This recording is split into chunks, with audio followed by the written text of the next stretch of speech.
markii adeer la dilay xagee joogtay inta joog halkan waxaa ka dhacay dilay haweeney maseersan u geysatay ninkeedii oo ahaa Cabduqaadir Fooldibi gudoomiyihii waaxda halgan ee degmada Daynile gabadha dilka geysatay waxa ahayd xaaska gudoomiyaha oo ugu timid guriga xaaska kale iyadoo wadata mindida ay ku dili doonto ninkeeda hadal in hadlo arkaasi dhabo isu sii gadaashiisa soo xijiyay labadooda hadal isdhaafsadeen mididan way ku buufsiis gabadhan yar waxay joogtay halkii lagu dilay adeerkeed waxaa ka muuqda argagax iyo maleenwaa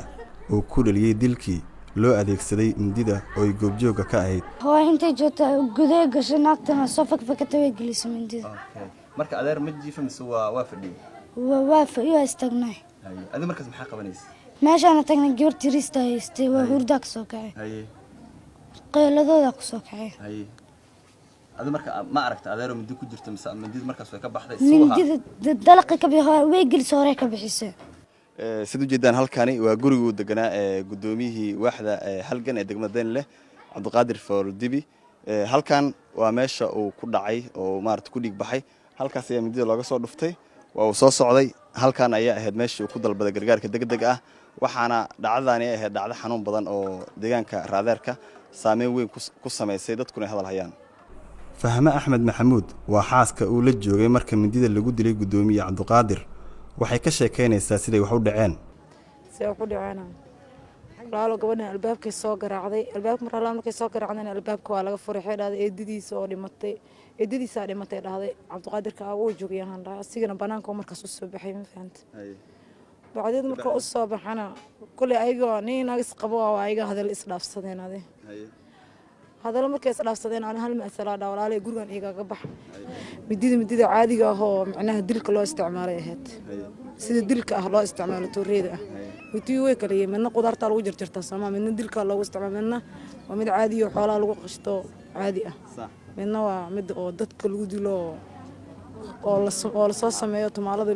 laga soo suubiyo markii dilku u dhacay oo gabadhii dishay mindida ma ka siibatay mise waa iska way siibatay mindida hore u qaadatay adigu see ku darantay markii dil meesha ka dhacay aniga labadeena saaban dhex galaba Soomaa markuu dhaco markii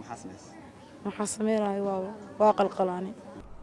gudoomiye ku-xigeenka amniga degmada Daynile Maxamed Cabduqaadir Faracade ayaa Shabeelle kula hadlay halka la geeyay meedka gudoomiyaha xaaskiisu mindida ku dishay waxa uu sheegay inay wali goobayaan gabadhii iska dishay saygeeda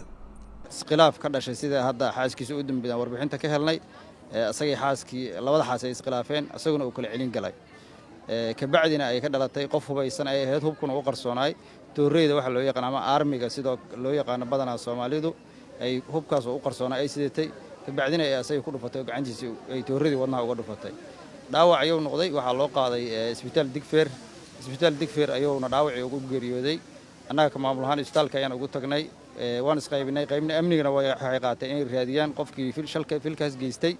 qaybna waxaan u aadnay isbitaalkii ka bacdina waxaan la aadnay CID iyo isbitaal Madiina soo marsiinay haddana waxaan u diyaar gareysanay marxuumkaas in aasno waxaan kaloo dhacdadii qofkii geystay oo gacan ku dhiglahay wuu fakaday markii oo ciidamada amniga kama ag dhaweyn walow ay degdeg u soo gaareen meeshii warbixin wax degdeg u sii aysan jirin haddana ilaa hadda ma aanna ka harin raadad fiican ayaan haynaa waana ku raad joognaa dadka degan waaxda halgan ee gudoomiyaha ka ahaa Cabduqaadir Fooldibi waxay wali malaysan la yihiin wixii dhacay Maxamed Ciise Koona Shabeelle TV Muqdisho